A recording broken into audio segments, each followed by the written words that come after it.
नमस्कार मित्रमैत्रिणींनो, आकांक्षा क्रिएशनमध्ये तुमचं स्वागत आहे. मायकल फेल्प्स याविषयी मी तुम्हाला त्याचं उदाहरण देऊन एक सक्सेस स्टोरी सांगणार आहे.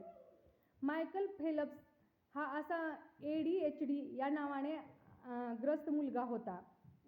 त्याची शिक्षिका म्हणायची की मायकल हा काहीही करू शकत नाही, तो आयुष्यात सक्सेस होणार नाही, कारण हा सक्षम मुलगा नाही आहे. आणि त्याची आई ही म्हणायची आपल्या मुलाचं कोणत्याच गोष्टीवर ध्यान केंद्रित होत नाही, मग हा कोणती गोष्ट अचीव कसा करणार. आणि 11 वर्षाचा झाल्यानंतर त्याच्या तैराकी पोहण्याच्या प्रशिक्षकाने बोमेन यांनी म्हटलं की मायकल हा पोहण्याच्या काठावर जाऊन तो तसाच बसून राहतो, तो काहीच करत नाही. मग याचं कसं होणार. तर मग त्याच्या आईलाही वाटतं की आपल्या मुलाचं कसं होणार. तर सो फ्रेंड्स, ही स्टोरी सांगायची आहे ह्याच्यासाठी की मायकल हा एक ऑलिम्पिक जलतरणपटू झाला.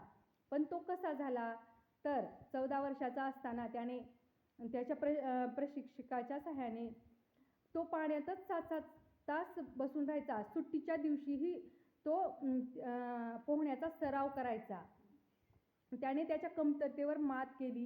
प्रॅक्टिस मेक्स मॅन परफेक्ट असं म्हणतात. तर ते त्याने सिद्ध करून दाखवलं. सो फ्रेंड्स, आपणही आपल्या कमतरतेवर लक्ष न देता आपल्यातला प्लस पॉईंट हुडकून आपणही त्याच्यावर आपली अचिव्हमेंट दाखवली पाहिजे. मायकलसारखा आपणही त्याने 22 पदकं मिळवली. तो जागतिक ऑलिम्पिक जलतरणपटू ठरला. तर त्याच्या यशाचं श्रेय त्याने त्याच्या ध्येयावर फोकस केलं आणि त्याने ती गोष्ट साध्य केली. So friends, nothing is impossible हे त्यानं सिद्ध करून दाखवलं. तसंच आपणही सिद्ध करून दाखवूया. आपल्यातली असामान्यता ओळखून आपणही त्या गोष्टीवर आपल्या ध्येयावर लक्ष फोकस केलं पाहिजे आणि ते अचीव केलं पाहिजे. ही स्टोरी तुम्हाला आवडल्यास जास्तीत जास्त लोकांपर्यंत शेअर करा. चॅनलला सबस्क्राईब केलं नसेल तर सबस्क्राईब करा.